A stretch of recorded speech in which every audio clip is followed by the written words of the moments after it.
नमस्कार, मैं हूं अंकुर और आप देख रहे हैं सत्यहिंदी.com। सत्य हिंदी का एंड्रॉइड ऐप डाउनलोड करने के लिए डिस्क्रिप्शन में जाइए, वहां पे एक लिंक दिया गया है, वहां से आप डाउनलोड कर सकते हैं।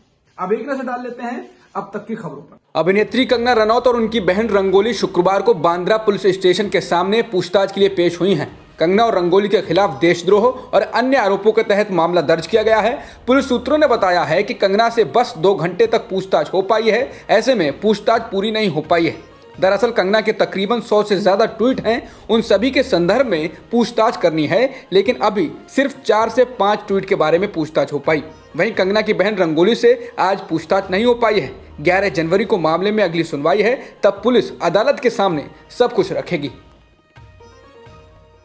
किसानों और सरकार के बीच आज 8वें दौर की बातचीत भी बेनतीजा रही है। बैठक के बाद कृषि मंत्री नरेंद्र सिंह तोमर ने कहा कि किसानों ने कोई विकल्प प्रस्तुत नहीं किया है। अगर वो कानून रद्द करने के अलावा कोई विकल्प रखते हैं तो सरकार उस पर विचार करेगी। अब अगली बैठक 15 जनवरी को होगी। इसको लेकर कृषि मंत्री ने कहा है कि उम्मीद है कि अगली बैठक में कुछ समाधान निकलेगा। बैठक के बाद किसान संगठनों के नेताओं ने कहा कि सरकार बार बार वही बात कर रही है, लेकिन हम कानून वापस कराकर ही मानेंगे। किसान नेता हन्नान मुल्ला ने कहा कि बैठक में कृषि मंत्री की ओर से कहा गया कि इसको लेकर कोर्ट चलते हैं, लेकिन किसानों ने मना कर दिया। किसानों का कहना है कि हम कानूनों को लेकर सरकार से बात करेंगे, कोर्ट से नहीं तो यहीं लड़ेंगे और यहीं मरेंगे। अब 11 जनवरी को किसान संगठनों की बैठक होगी, जिसमें आगे की रणनीति पर विचार किया जाएगा। कांग्रेस नेता राहुल गांधी ने किसान आंदोलन को लेकर एक बार फिर केंद्र सरकार पर निशाना साधा। राहुल ने ट्वीट कर कहा है कि नियत साफ नहीं है, जिनकी तारीख पे तारीख देना स्ट्रेटेजी है उनकी। बता दें, किसानों और सरकार के बीच 8 दौर की बातचीत हो चुकी है, लेकिन कोई भी नतीजा नहीं निकला है। सरकार ने एक बार फिर 15 जनवरी की तारीख दी है। इलाहाबाद हाईकोर्ट ने एक और मामले में दूसरे धर्म में शादी करने वाले जोड़े को उत्पीड़न का शिकार होने से बचा लिया है। इलाहाबाद हाईकोर्ट ने कहा है कि अगर 2 वयस्क स्वेच्छा से एक साथ रह रहे हैं तो कोई भी उनके जीवन को बाधित करने का हकदार नहीं है। इस मामले में हिंदू महिला ने दावा किया कि उसने मुस्लिम धर्म का पालन करने का फैसला किया और उसने स्वेच्छा से अपना धर्म परिवर्तन किया है। धर्म परिवर्तन के बाद दंपति ने सबूत प्रस्तुत किए कि उसने अपने मुस्लिम पति के साथ विवाह को स्वीकार कर लिया है, जिसके बाद हाईकोर्ट ने बिजनौर के पुलिस अधीक्षक को आदेश दिया कि यदि आवश्यक हो तो इस इंटरफेथ जोड़े को पर्याप्त सुरक्षा प्रदान की जाए और मामले की सुनवाई 8 फरवरी को तय की जाए। केंद्रीय स्वास्थ्य मंत्री डॉक्टर हर्षवर्धन ने आज कहा कि अगले कुछ दिनों के अंदर जल्द ही देशवासियों को कोविड-19 के टीके मिलने लगेंगे। चेन्नई में उन्होंने कहा कि इस बीच सरकार ने सुनिश्चित किया है कि टीकाकरण कार्यक्रम के प्रत्येक विवरण को राष्ट्रीय स्तर से लेकर जमीनी स्तर तक लोगों तक पहुंचाया जाए।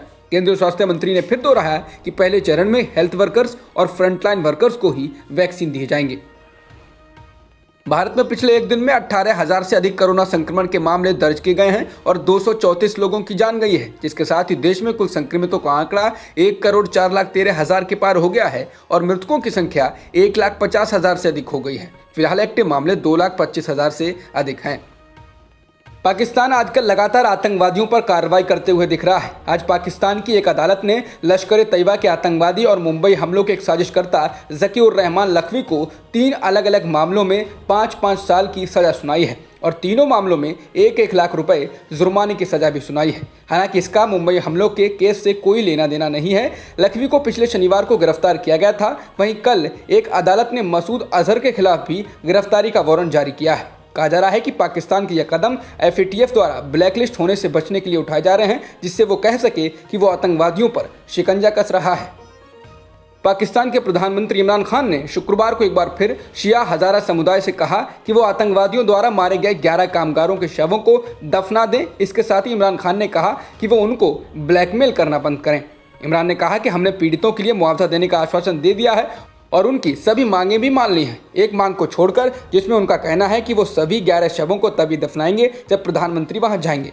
इमरान ने कहा कि ऐसे तो फिर कोई भी मुझको ब्लैकमेल करेगा। इमरान बोले, मैं कह चुका हूं कि आप पहले शवों को दफन कर दीजिए, उसके बाद मैं पीड़ित परिवार से मिलने जाऊंगा, लेकिन वो नहीं मान रहे हैं। बता दें, बलूचिस्तान में आतंकवादियों ने अल्पसंख्यक शिया हज़ारा समुदाय के कम से कम 11 कोयला खनिकों को अगवा कर उनकी हत्या कर दी, जिसके बाद से हज़ारा समुदाय के लोग उन लोगों के शवों को लेकर प्रदर्शन कर रहे हैं और PM से मुलाकात करने की मांग कर रहे हैं, लेकिन PM है कि मिलने से रहे।